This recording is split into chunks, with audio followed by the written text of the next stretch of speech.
John Brown's body lies a-mouldering in the grave, while weep the sons of bondage whom he ventured all to save. But though he sleeps, his life was lost while struggling for the slave. His soul is marching on. Glory, glory, hallelujah. Glory, Welcome glory, to War of the Rebellion, Stories of the Civil War. I am your host, Leon, and this is a reading, Reminiscences of the 19th Massachusetts Regiment, by Captain John G.B. Adams. Preface. For 34 years, I have waited patiently for someone to write a history of the 19th Regiment Massachusetts Volunteers. But fearing that it may never be accomplished, I have concluded to send out this story.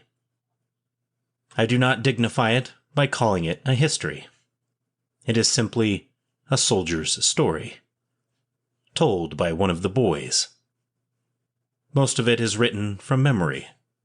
The account of prison life is taken from an imperfect diary kept by the writer while a prisoner of war. I sincerely hope the publication of this volume will inspire other comrades, and that from the memories thus evoked, someone may gather further material whereby the deeds of the men who so bravely followed the flags of the state and nation for 4 long, weary years may be preserved. John G.B. Adams. Chapter 1. The Call to Arms. At the breaking out of the war, I was a resident of the quiet but patriotic town of Groveland. Sumter had been fired upon, and all was excitement. I could not work, and on the 18th of April, 1861, walked to Haverhill with my elder brother and Mark Kimball.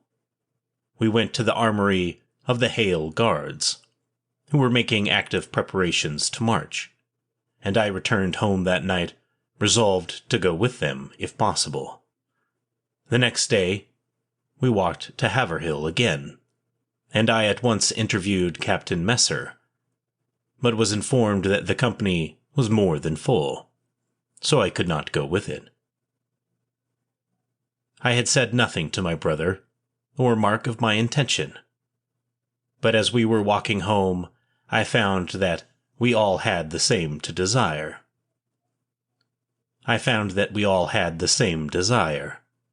To enlist at once.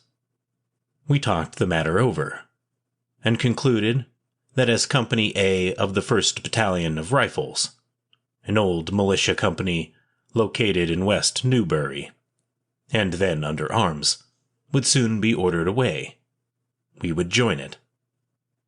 That night we walked to West Newbury, 5 miles, found the company at the armory in the town hall, and enrolled our names.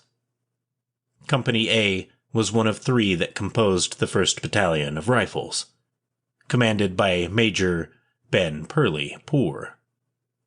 They had been organized several years and were known as Poor's Savages.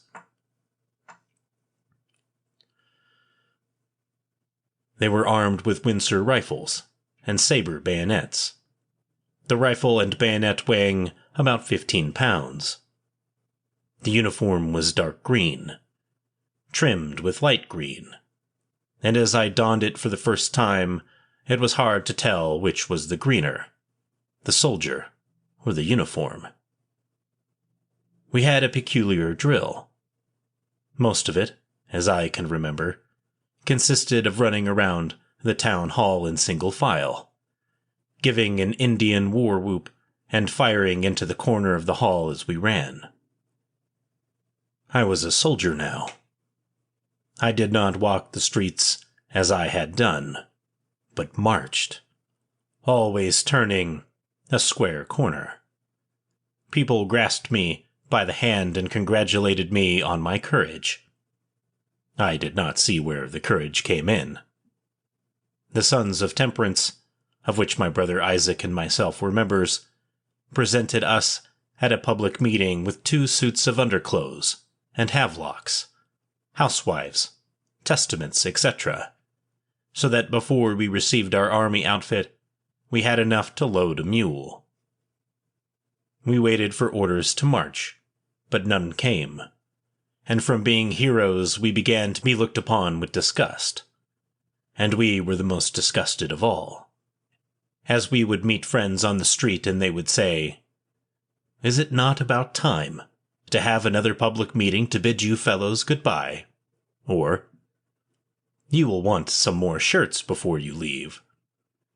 So mortified did we become that, instead of marching down through the village to drill, we sneaked away through a back street. The company began to get demoralized.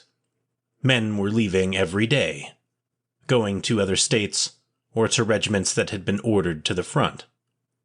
At last we rebelled, and sent our officers to the governor with a vote passed by the company that unless we were ordered into camp at once we would disband. After a few days we were furnished with a large tent for the men, a wall tent for the officers, and a supply of rations. Our camp was located on the land of one of our members, Private Sylvester, and was named Camp Sylvester. We were without arms except 3 guns for guard duty, as our old Windsors had been turned in. Company A was officered as follows: Captain Moses P. Stanwood, First Lieutenant J. Warren Brown, Second Lieutenant Benjamin Wilson, Third Lieutenant Isaac H. Boyd, Fourth Lieutenant Jones Frankel. The 3rd and 4th lieutenants were soon discharged, as Army regulations only provided for 2. Lieutenant Boyd went into the ranks, and Lieutenant Frankel was made Major of the 17th Massachusetts. Our discipline in Camp Sylvester was not as strict as it was later in the war. We mounted 1 guard. After we had been once around, we concluded that the lieutenants ought to stand their share, so we put them on. One night, we caught a calf, and after the officers were asleep we turned him into their tent. We did many things that later would have sent us to the guardhouse. About the 2nd week in July we were ordered to Linfield to join the 19th Regiment. We were the 2nd company in camp, Company C of Rowley arriving about 2 hours before us. Our tents were a peculiar pattern, neither wall nor A, but between the 2, having accommodations for 10 men, and each tent had 3 windows or ventilators.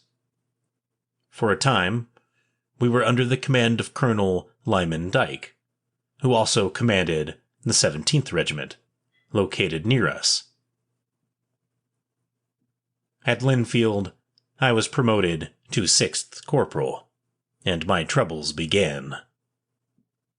I was one day detailed for guard, the 17th and 19th Regiments doing guard duty together.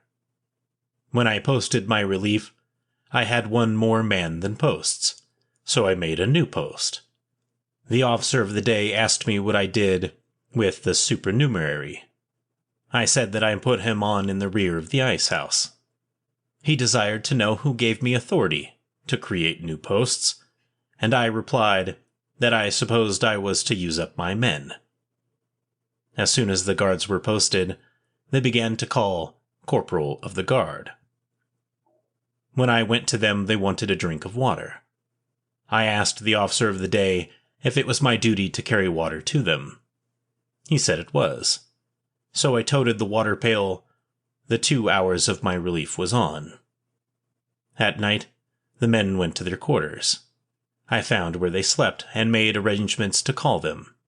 I would put my head into a tent and call 3rd Relief.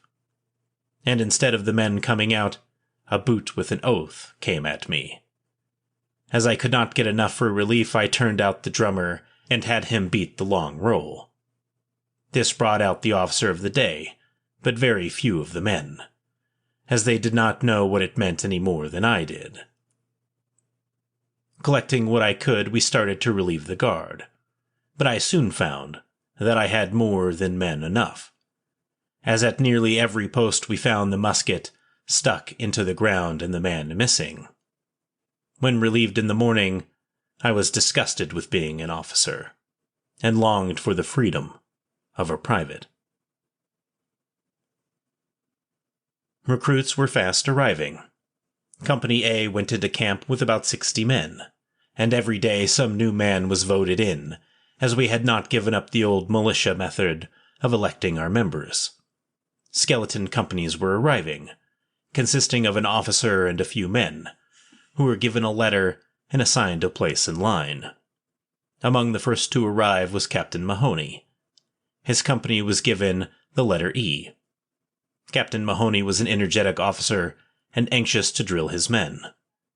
Long before daybreak, with his first sergeant, McNamara, he would turn out the recruits, and as we lay in our tents we could hear him calling, "Left, left. McNamara, tread on that man's heels."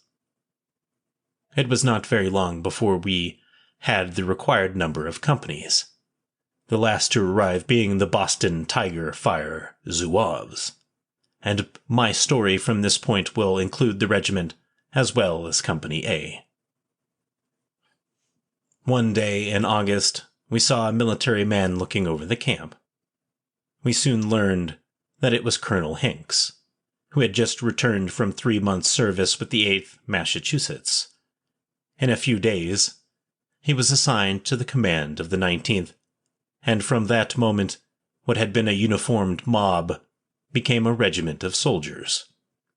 With him came Lieutenant Colonel Deverex, who had been captain of the Salem Zouaves, and soon after Major Henry J. Howe, one of the Salem Zouaves, was assigned to each company as a drill master, and soon we saw that our 3 months' drilling had been worse than useless, as we had to begin over again.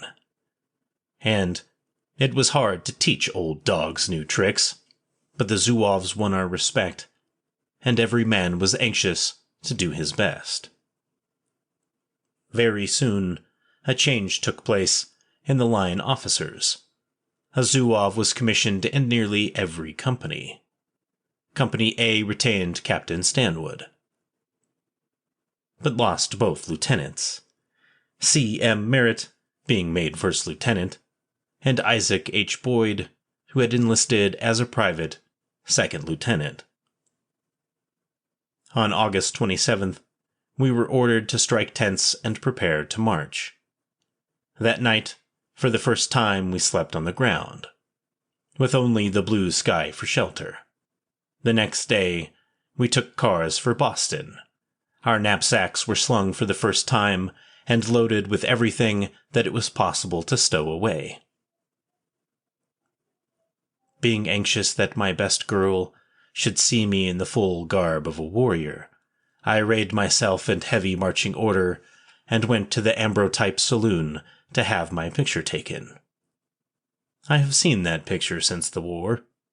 In an ambrotype, everything is reversed, so my musket is at my left shoulder, haversack and canteen on the wrong side. In fact, I was wrong end to in every respect. Our wagon train was larger than that of an army corps in active service. Each company had a 4-horse wagon, headquarters 2, quartermaster 4. I think there were 20 besides the ambulances.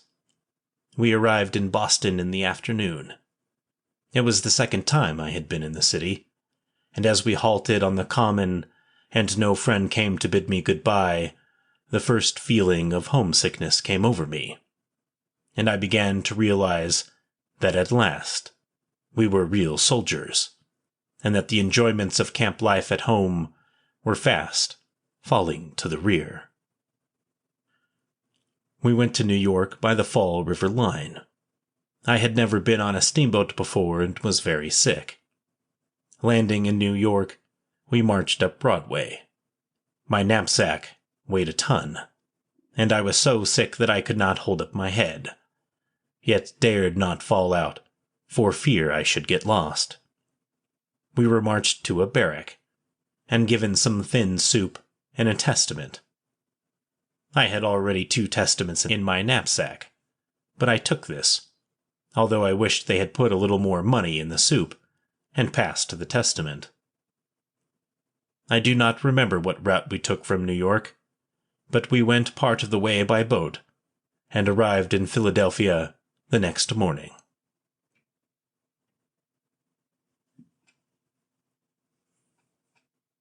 Chapter 2: Our Journey South.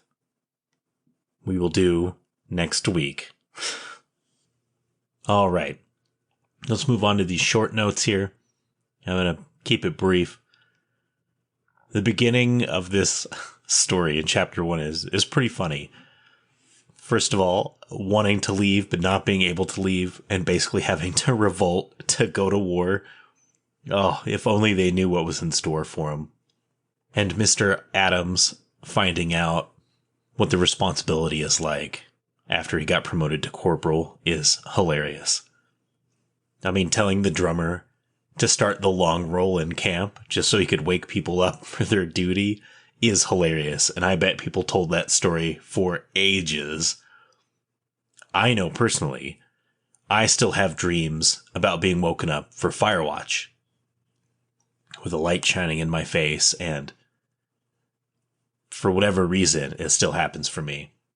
And I actually wake up and I lay there in bed, mentally psyching up my tired brain for it, right? Like, all right, you got to get up and go to Firewatch and walk your post and do all of that. And that's just before I realize I'm in my own bed. So I totally understand why folks threw a boot at him or would swear at him or do whatever. I get it.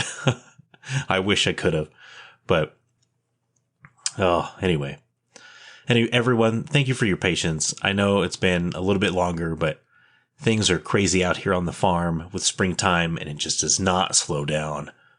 And I've had very little time to get extracurricular activities done. But I knew today, I was like, man, I was working on a chicken coop, and as soon as I kind of got somewhere where I was satisfied with being done, I was like, I got to hop on and start recording. So I just want to get this out and uploaded. The next episode will be 2 chapters. This is only 1, but I wanted to let you all know I'm still alive. And this puppy that I got, I mean, I was sleeping on the floor with him because he's not potty trained, and I had to work with him. It didn't take too long. He's really good. He's 5 months old, and he is not house trained at all, so I've had to just work with him day in and day out. All of my spare time is taking care of this guy.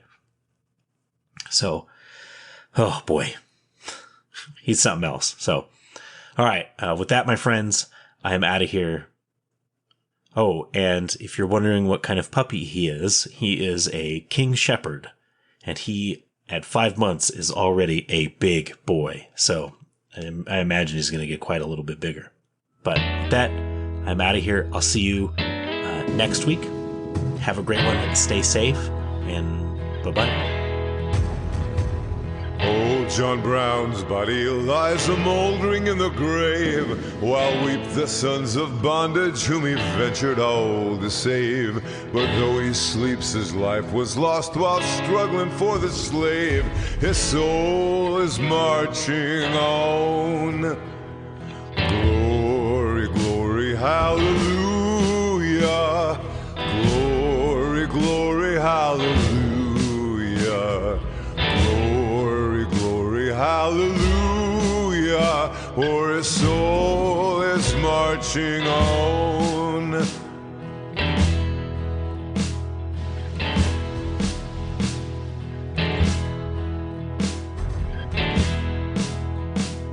John Brown was a hero, undaunted, true and brave, and Kansas knew his valor when he fought her rights to save. And now, though the grass grows green above his grave, his soul is marching on.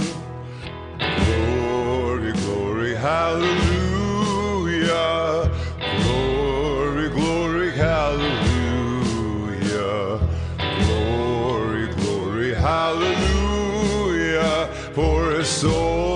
is marching on.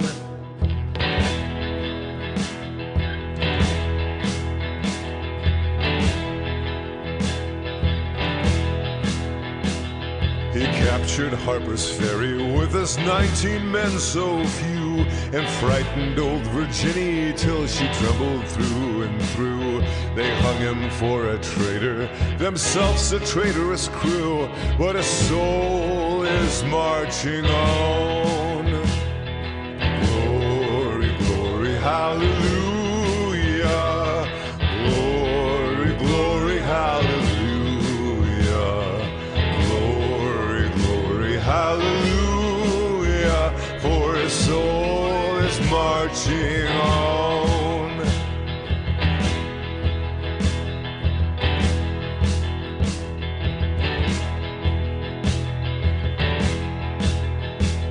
John Brown was John the Baptist, of the Christ we are to see. Christ who of the bondman shall the liberator be. And soon throughout the sunny South the slaves shall all be free, for his soul is marching on. Glory, glory, hallelujah. Glory, glory, hallelujah. Glory, glory, hallelujah, for his soul is marching on.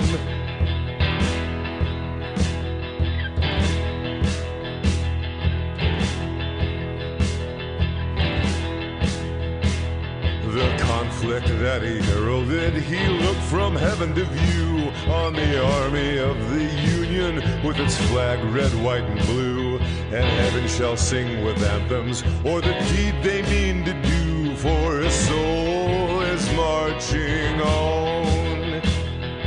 Glory, glory, hallelujah. Glory, glory, hallelujah. Glory, glory, hallelujah, for his soul is marching on.